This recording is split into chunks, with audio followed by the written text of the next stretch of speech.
Hi guys, and welcome back to another episode of Rebuilding Wimbledon. If we could get 500 likes on the video, it's the last day of the season, that would be fantastic. Now, enjoy some highlights of what we've been doing this month. We've had some reasonably, well, actually, just enjoy the highlights. I'll join you guys in a sec for those. Let's ball in. Oh, Ramsdale at the back post. It's in. Wimbledon have the lead at Goodison Park. If we could win here, that would be 40 points, and that would be us safe, amazingly. Inside for Ramsdale. Can he slip another one through? Marley's in here. Marley's through again. And he's made it 2-0 at Goodison Park. I think we've only won once away from home this year, and that was against Middlesbrough. If we win here, that would be incredible. Valencia. Mehmedi. Ball in. Oh, damn it. They've got one back. I should have known they were coming back when Pedro started winning fucking headers. There we go. Everton 1, Wimbledon 2, and we are surely safe now. Schala with the ball whipped across, and it's put in his own net, I think, or maybe Lovren just got it. It is. Wimbledon 1 against the runner playing massively. Spurs 0. What a great start. Well, I say start, first half. Lovely little bit of play across the box, and Marley, it's gone in the back of the net. Wimbledon 2, Spurs 0, and Dyer own goal. This game has been pure luck. I can't put it down to anything else. Eriksson slips it through, Bahrami's in, and finally Spurs have pulled one back. It's been one of those games, to be honest. Up until half-time, every time we did something, we were brilliant, and then we just lost the ball immediately. Terrible first touch from Fabio. Humps it over the top. Goalkeeper retreats like a natural sweeper keeper would do, and it's a goal for Spurs. What an absolute piss take. That is where the goalkeeper should be coming out. There we go. We've actually managed to scrape a draw out of that, and frankly, that is a great result. Rhodes, oh my days. We've had 4 incredible chances and against 10 men, and now they score from a fucking corner. Fabio, and it's finally in the back of the net. I cannot believe that we haven't won this match, frankly.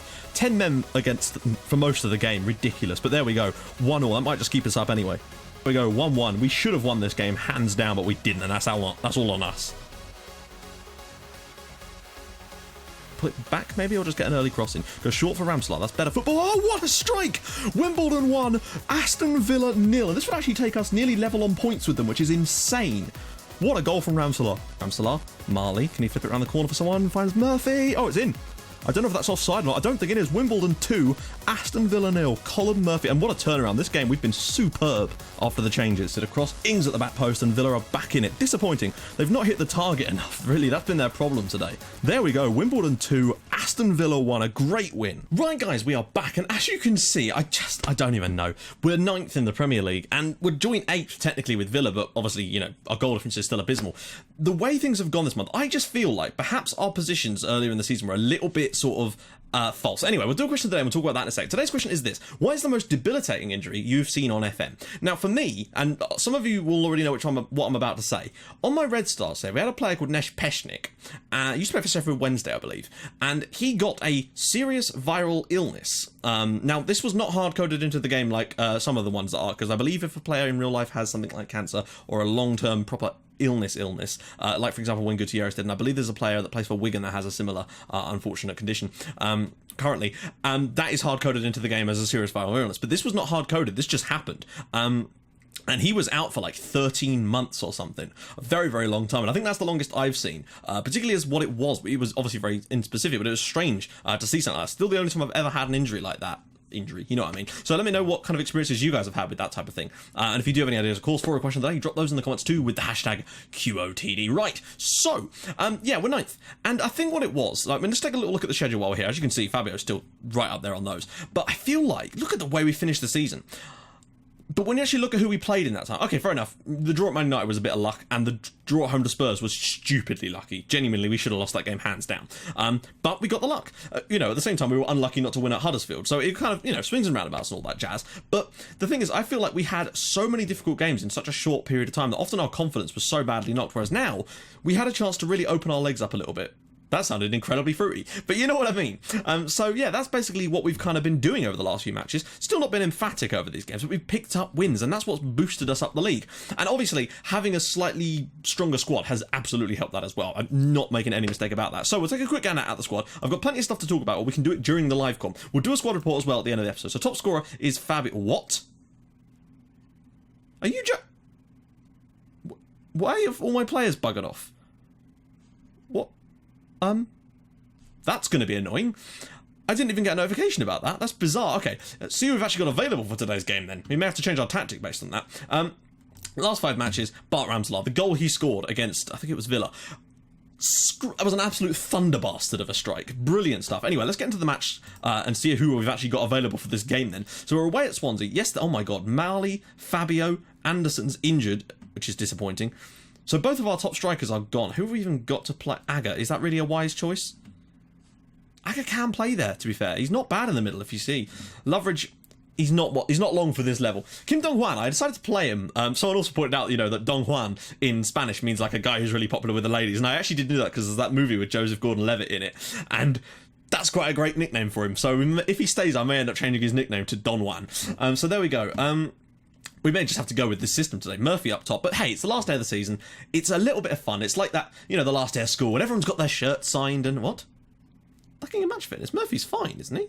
Oh, wow, no, he's not. It's weird. He's played quite a bit recently, so I don't know why his match fitness is so low. But there you go. We're apparently the favourites, but I don't know. I wouldn't be surprised if we did lose this one, to be honest, now that we've got a few players missing too.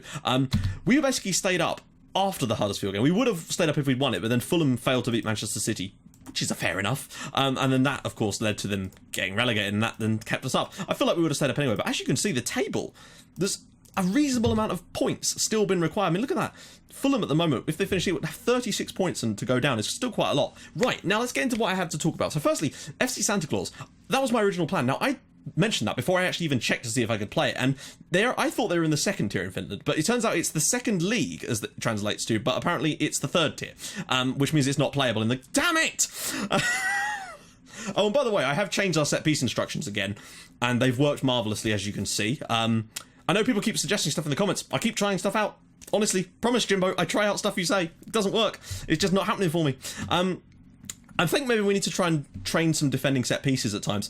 But it's just one of those things, I think, we'll get round it. And I think as we get better defenders as well, that thing will probably start to improve their positioning and anticipation and stuff like that. But yeah, so basically it's not playable, which means I can't do it. I know there is a league expansion that messes up all the leagues, and I'm not really I don't want to play it on a database that isn't even vaguely... Oh, hello, Murphy's through. Oh, Colin Murphy.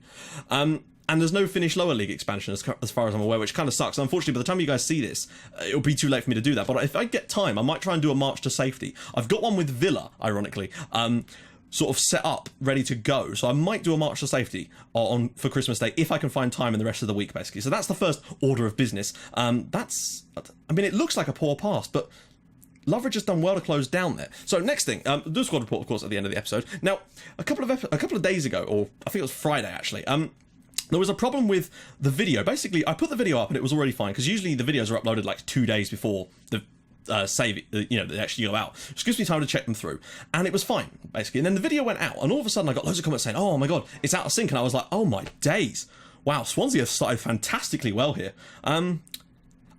Swansea were capable of beating us 5-1 at home, remember? So clearly there's something about the way that they play that isn't agreeing with us. And I think it's the fact that they're getting in behind us. But for now, I'm not really... Oh, come on now. What a save from Bachmann. Right, we might take a little look at the Prozone stats while we're here anyway. So we've done that. They've done... They're playing it out from the back quite a lot. And I wonder if we can maybe close down a little bit more and do that today. It's difficult to know. If in doubt, I might actually switch to the other tactic at half-time and try that out for the second half on control as well. But yeah, so the video went out and suddenly the audio was all out of sync. So I had to basically re-upload the video, which took quite a while because I have shitty internet. So I do apologise for that. It's a rare thing. I think that's the first time I've ever had to do that. Very disappointing that... I don't know what happened. It was fine, and then the moment the video was published, it was just really out of sync, like 2 or 3 seconds. Very, very bizarre. But there you go. Hopefully that won't happen again, because that was a pain in the arse. It caused me a shitload of stress. Thankfully, I was actually available to actually fix it, because if I hadn't been around, that could have been dicey. We've done okay.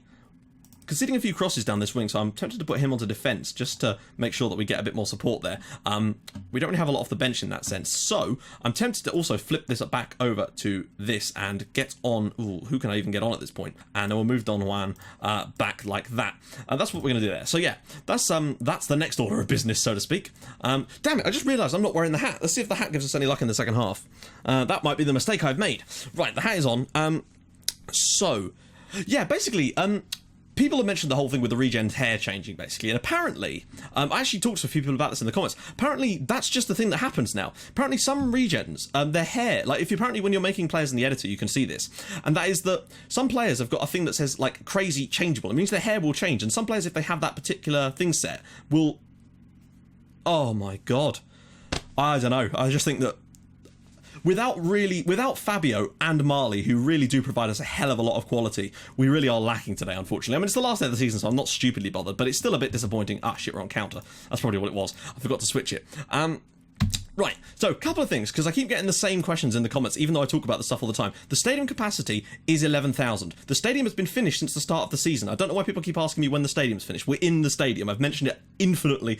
Oh, good save from Backman there. Brilliant stuff. A goalkeeper committing an error does not mean you need a new goalkeeper. However, I do feel that I'm probably going to look for a new goalkeeper in the summer, a really high quality one, not a regen, like a real goalkeeper, and then a high potential regen to be his understudy, basically, because I don't know if we're going to be able to get Backman back, and Murphy's had a poor game. I might actually get Fiore on, and Planic for Listel to finish things off here, because he's not had a good game either. So yeah, that's something I am going to look into, of course. And that brings me to, like, because when I signed a few real players in the transfer window, I opened the floodgates in the comments of, oh, sign this wonder kid, sign that wonder kid. No, not happening. I don't do things like that, because I just think it makes things so boring. Like, if I signed every wonder kid under the sun, yeah, we'd probably win loads of stuff, but where's the fun in just knowing what you're going to happen? It just bores me to tears. And not only that, but I just don't find it very interesting. I find it harder to make a story. I like to bring in these young players where we don't know how they're going to turn out and try to turn them into something awesome, basically. Oh, that's a penalty. Oh, no. Okay, it looked like a penalty to me. Listel's got away with that one, I have to say. We've been very, very poor today, unfortunately. And I think maybe had I paid a bit more attention to the Prozone stats, we might have been able to get something from this one, but still. It's the last day of the season. And, yeah, also, I've seen other comments about why we shouldn't sign regions, we should just bring players through our academy. Wimbledon has an absolutely terrible academy. And that's nothing on them. It's just that they're such a new club. He's going to get sent off here, isn't he? They're such a new and recent side in their development that they haven't had time to improve their facilities. Even if I was to improve the facilities of the club every single chance I got, we still wouldn't have decent facilities for at least another 10 years. That's how far down they are. I don't know exactly what figures they are, but if someone's got access to the editor and wants to actually go check that out, then do let me know. But as far as I know, they're pretty bloody low, particularly now that we're in the Premier League. So it would take us like 10 years to do that, then a further 5 years to bring anyone through, and that's if we get lucky, because still, you just don't know. So it's just, in this sort of save, we cannot be relying on our youth product, because it just doesn't happen for us. With other saves, you could potentially do that. Portsmouth, we've had a couple, but still, when you play a lower league save like that, this is the way I need to do it, and that's the way I like to do it. Yeah, okay. If you want to do those sort of saves, that's totally cool, but that's just not how I play the game, unless I've got a club already, like with Red Star, that already had a fantastic youth facility. I'm really struggling to figure out who to even put back in here. Henderson's probably got better heading than Fiore, so he'll come back here for now. Might swap him and Savile over. That's silly what we're doing. Right, we'll just have to go with that for the rest of the game. Fiore will move into the middle. I mean, when you look at some of the players we've had to put up front today, I can sort of understand why we haven't scored any goals. Sigurdsson, don't score like a...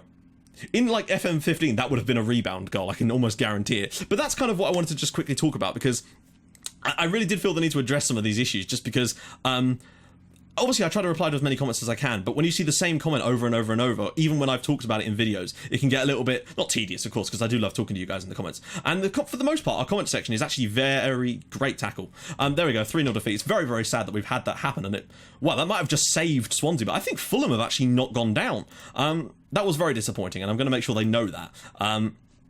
Fulham did not go down. They survived by beating Watford 1-0, and Everton lost at home to Southampton, which means that technically, no, even if Swansea hadn't have beaten us, they would have still stayed up, I think, just barely. But that was quite an important win for them. But still, 12th place at the end of the day, 45 points from our first Premier League season is certainly nothing to be sniffed at. So we're going to do a quick squad report now. But yeah, our comment section is very, for the most part, very, very good. Generally, people can ask questions and talk about the game and not get flamed out for not knowing anything, because the fact is, not everyone knows anything about the game. I certainly don't. But there is still sometimes that people get, like, if you want to make a point and you think I'm wrong or think someone else is wrong, feel free.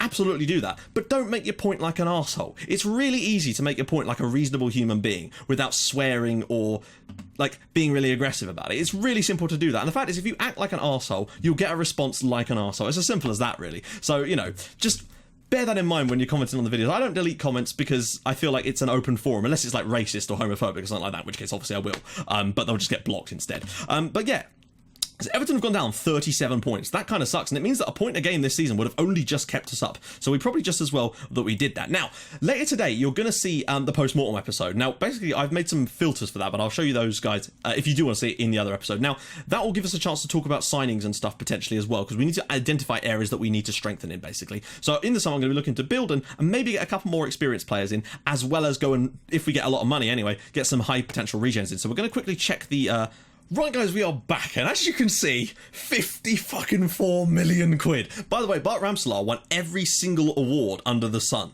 Where is it? Look at that. I mean, what a signing. I'm pretty pleased with him, to be honest, guys. Right, let's quickly take a look at the transfer fund, because the fact is, I mean, look at this. Potentially, I mean... No. Right, so that's basically what we'll work in the summer. I'm going to be very, very happy with that. Let's put it that way. Anyway, let's do a squad report now while we still can. Yeah, sure. Right, so squad report. Apologies if this episode drags on a little bit. I'm going to try and go through this as quickly as I can because, again, I don't want the episode to go on stupidly long. So, Fabio. I mean... we're going to do our best to try and get him back. I really hope we can do, but it's going to be difficult. Maybe our sort of finishing the season might improve his chances of coming here, but who knows. Fabrizio, of course, I'm hoping we can get himself a work permit for this guy, because I still feel there's a lot to be gained from this guy, because he's actually got not bad mentals for a player that's relatively young. Sam Farmer, of course, I'm going to try and get him out on loan maybe next year, because I just don't know if he's going to get much game time for us, particularly if we bring in some new and stronger players. So that's one area of the team I'm particularly important. Corey Francis, I mean, when he leaves, basically. George Frankham, unfortunately, I feel like his time might be up at the club too, as you can see from his sort of potential levels, unfortunately. Jermaine Grandison is sort of in a similar boat. We need to sort of strengthen things around a bit.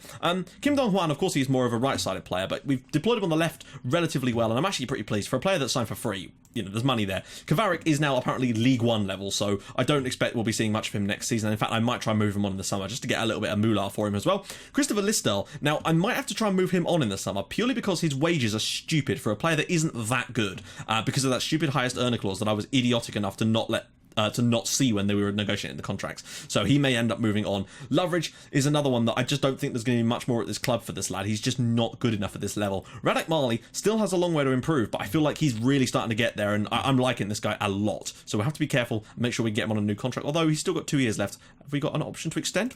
Hello, big dollop. Right, so Javi Manquillo is, again, another one of these players that I think is going to be superb for us next season. Next season, Sean Connery. And will be massive. Roman Masic, when he comes back, I'm hoping will fill that hole nicely. Jamie McAllister, he's a goalkeeper, probably never going to play for us anyway. Colin Murphy, I still need to get a bit more out of him. He's not developing in the way I'd like. I'd still need to get him some more game time. Although, you know, he's done okay, but I feel like we need to do something about that. Njuku is another one of these ones that, when we can eventually get a work permit, could be a really solid player for us, so I'm pleased about that. Nigord, the fans were particularly pleased with him, and I think he's one of the flops of this year. If you actually look at his average rating across the season, it's been very, very bad.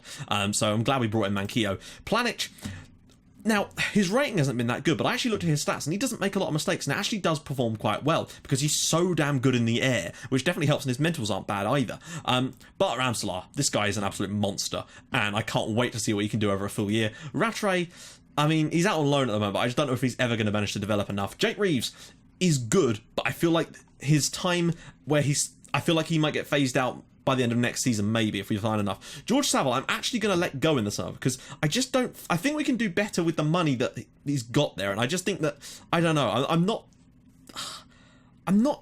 totally enthralled by him. Lucas Scherf was a player I brought in just to get some bodies in there, basically, and I don't think he'll be playing very much for us, to be honest, with those got broken ribs anyway. Shala, on the other hand, although I've heard about 8 different ways to pronounce it, so I'm just going to go with Shala. That way we can do Tony Christie jokes about the way to Amarillo and stuff next season, hopefully, if he performs well for us. So I'm pleased with him as well. Lyle Taylor, I mean, he's got a broken leg. That's such a Lyle Taylor thing. Ibru Torre, I might try and move 18k. He's probably going to leave in the summer, actually, because I just don't think he's good enough, and I don't like his attitude.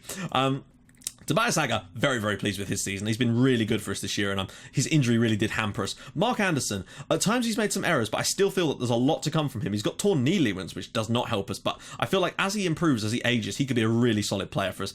Bachmann, as you can see, that's why I feel like we need to get ourselves like a 4-star keeper, maybe, with decent rushing out as well, and that type of thing. Maybe better positioning. What's his positioning like? 14. That's pretty decent, actually. So maybe we still need to look there, though. Alfie Berry is another young goalkeeper. Johnny Byrne is, of course, on loan from Borough, and something I will need to look to strengthen. Salvatore De Girolamo, he's out on loan at the moment, but I just feel like maybe there's a chance for him over the next few years. And, of course, we're back to Fabio. So, guys, in the next episode, of course, it will be the first game of the next season in the Premier League, which I'm really looking forward to. We've got a lot of money to spend. I'm going to have to spend ages on that. Like, basically, with transfer windows, I literally spend all day, but I have to do it while I'm working, which is why I don't record, like, oh, we've signed, like, we've entered transfer negotiations with this guy, because the video would be really long. I don't think it'd be that great, and also I just I cannot physically do that, because I spent so long on transfer windows that I have to do it while I'm actually working, and it means that I can't just keep stopping to record every time that happens. That's why I have to do it like this, basically. So there we go, guys. If you've enjoyed this season, and I really hope you have, we've come 12th, which I think is actually someone predicted 12th in the end, so fair enough. It's just, it did not look like that for a little while. I feel like next year we should be aiming to sort of try to go for top half if we can, but if not, mid-table and solidify, but not have huge defeats, trying to get the goal difference up, more goals scored, less goals conceded, that type of spaz. Spaz? That isn't even a word. Anyway, guys, I will join you in the next episode for that. Look forward, hopefully, to a post-mortem episode later today, maybe a couple of hours from now, maybe at like 9 o'clock, where we're going to go over all the individual stats of the players and really take a little look at what's kind of gone right and wrong this year and look for where we need to strengthen. Hopefully I'll be able to record that later today when I get back from lunch. So, I will join you guys for tomorrow in the next episode. Some kind of sentence here. I'll join you guys in the next episode. So thank you so much for watching. Bye-bye.